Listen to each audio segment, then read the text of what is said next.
क्या क्या चीज हमने इसकी सी है। आज हमने पढ़ना है जी गुद्दी उजलाती नब्ज।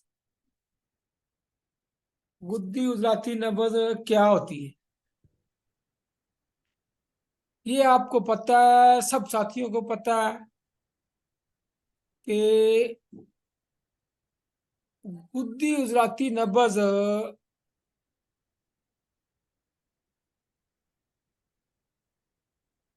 हरारत को ज़ाहिर करती है। जिस्म के अंदर गर्मी और खुश्की को ज़ाहिर करती है। ये जिगर की तरफ ब्लड सर्कुलेशन को ज़ाहिर करती है।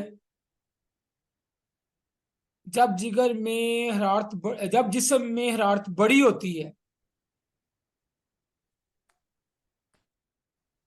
उस कैफियत को के बाइल एसिड जो सफरा है हमारा, ये जिस्म के अंदर पैदा भी हो रहा है और रुक रहा है, जिस्म में अखराज नहीं पा रहा, जिस्म के अंदर ही ठहरता है। इस वाली कैफियत को गुद्दी उजलाती कीमियाई तहरीक। कीमियाई तहरीक कहा जाता है। रुकती है, सफरा रुकता है, ठहरता है, लेकिन अखराज नहीं पाता।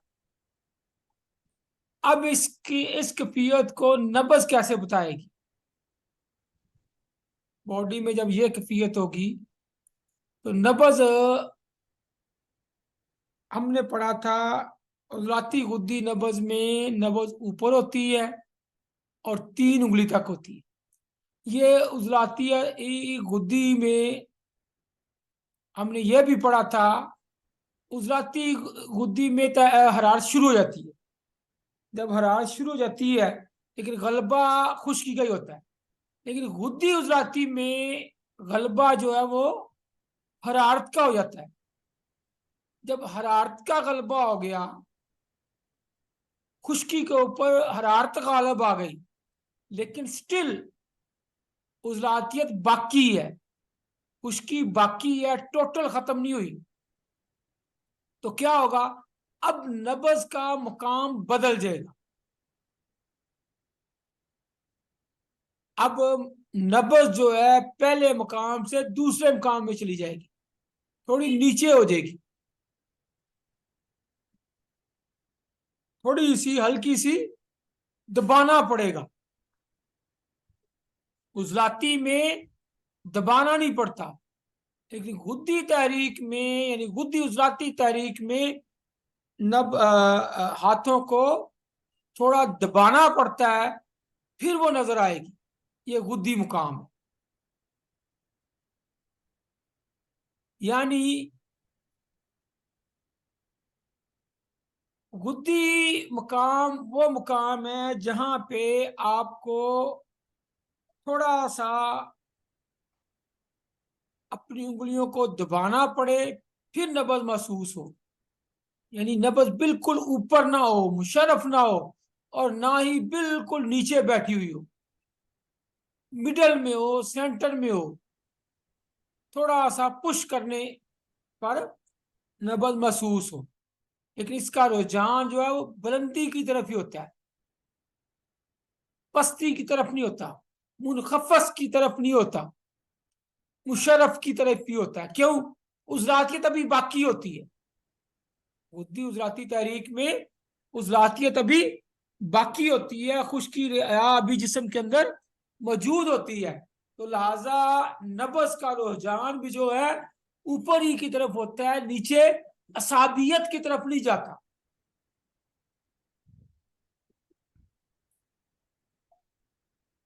ये ठीक हो गई मुकाम के लिहाज से। मुकाम बुद्धि उजलाती तहरीक है क्या, और इस नब्ज का मुकाम क्या है? ये अब इसकी मुख्तलिफ कैफियतें हैं जी। पहली जगह पहला जो नब्ज की कैफियत है कि आपने हाथ रखा, थोड़ा सा दबाया, तो नब्ज 4 उंगलियों के नीचे महसूस हो। जितनी लंबी होगी उतनी हरारत ज्यादा है,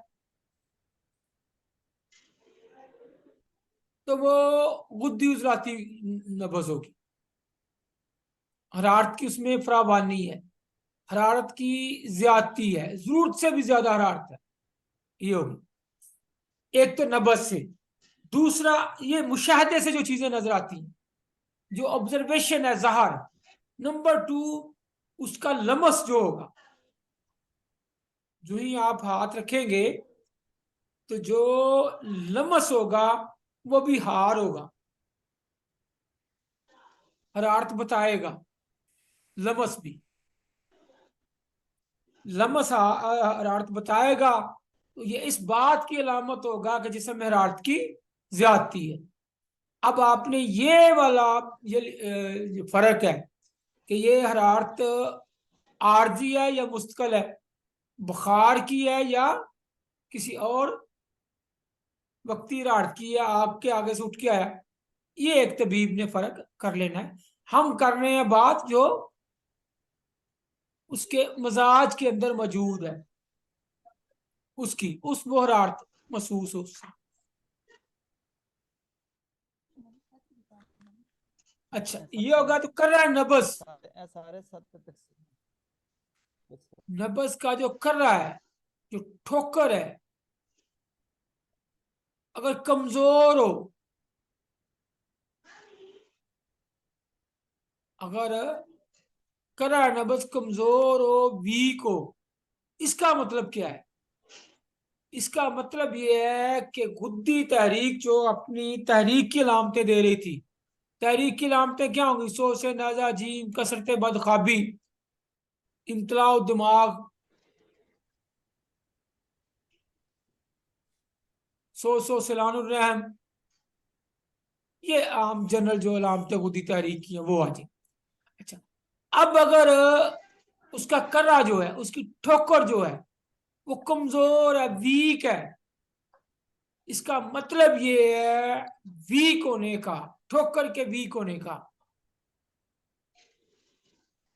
फिर देखें दो चीजें, नबज का मुकाम दूसरे मुकाम पे गुद्दी पे, उसने बता दिया गुद्दी है, उसकी लेंथ ने बता दिया जिसमें हरारत ज्यादा है।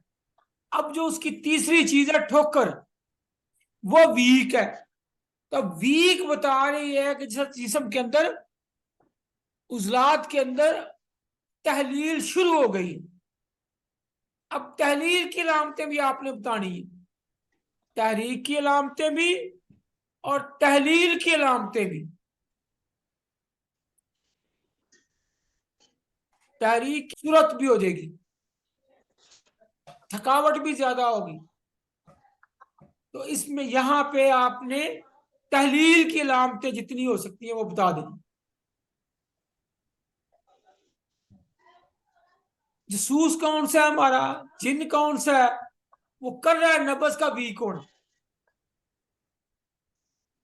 मकाम ने और तवालत ने तो ये बताया दो चीजों ने कि प्रॉब्लम जो है वो गुदूद के अंदर है, मसला जो है वो गुदूद के अंदर है, ब्लड सर्कुलेशन गुदूद की तरफ ज्यादा है।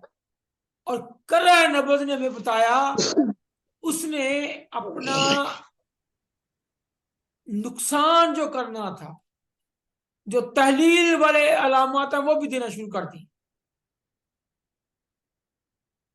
मस्कुलर टिश्यूज को डाइल्यूट करना शुरू कर दिया उसने, हार्ट को वीक करना शुरू कर दिया है। दिल में तहलील और मस्कुलर टिश्यू में तहलील शुरू हो गई है, उसमें कमजोरी आ गई है, वीकनेस आ गई है, क्योंकि ठोकर जो है, कर्रा नब्ज जो है, ये कमजोरी को शो करता है, वीकनेस को शो करता है। ठीक है जी। ये वाली नब्ज में वीकनेस कहां से आई है? नब्ज का मुकाम और उसकी तवालत बता रही है कि ये हरारत की वजह से, तहलील की वजह से जोफ आया है, ये तहलीली जोफ है। तो फिर आपने जोफ की अलामतें बता दी। ठीक हो गया जी? जी,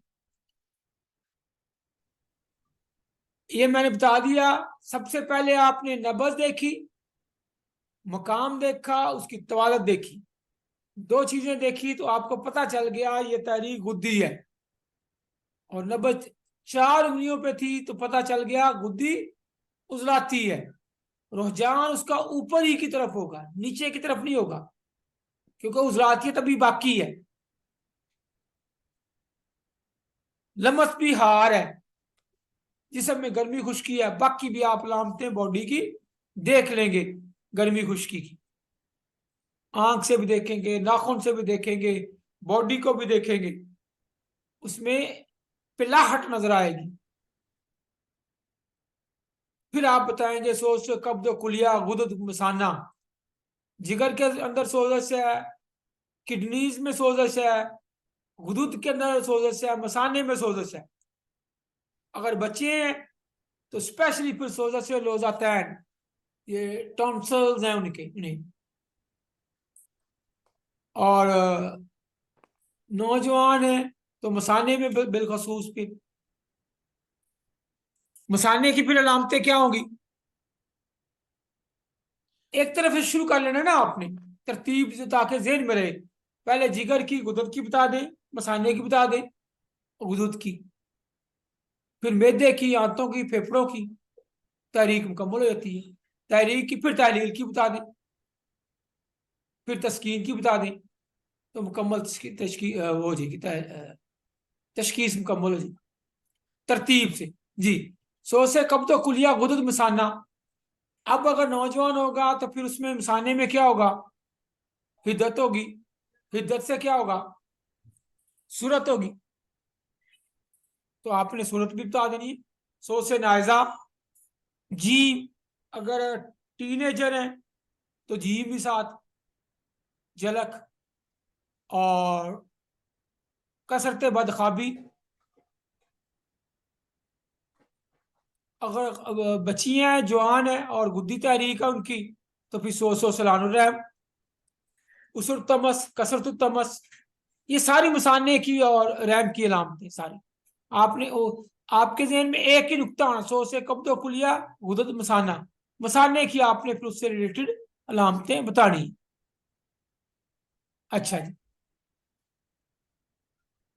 जब ये मसाने की बता दें, उसर तमस भी खवातीन में होगा, कसरत तमस भी होगा,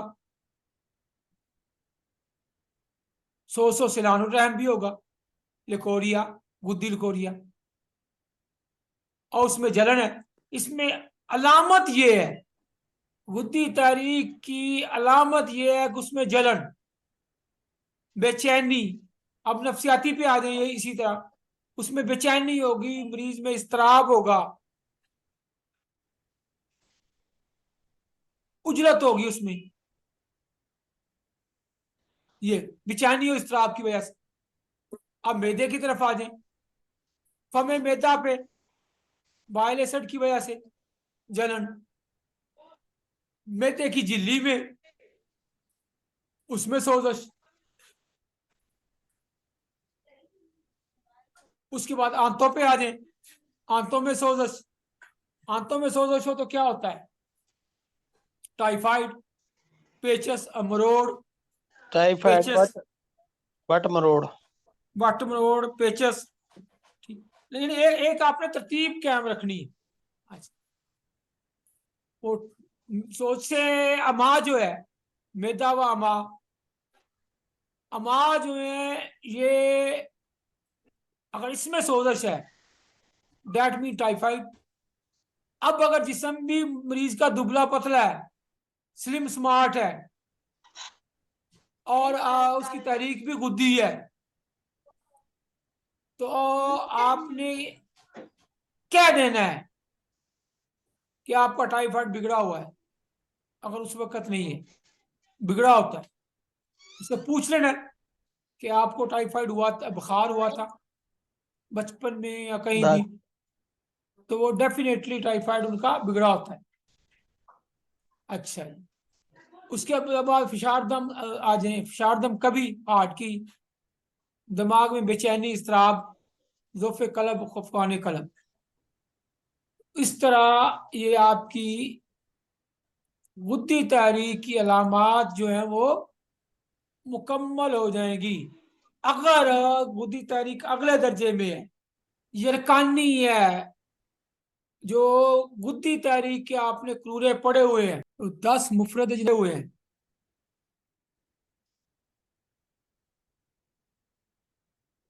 नारंगी, नारी, जाफरानी, अगर उनके अंदर चमक भी ज्यादा होगी, ये भी आप नब्ज भी देखनी है और क्रूरे की चमक भी देखनी है और उनका दर्जा देखना है।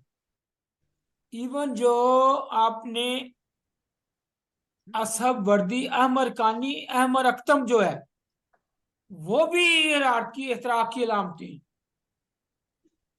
आखिरी दर्जे के क्रूरे उनमें से कोई होगा तो फिर ये यरकान की अलामत होगा, यरकानी होगा क्रूरा।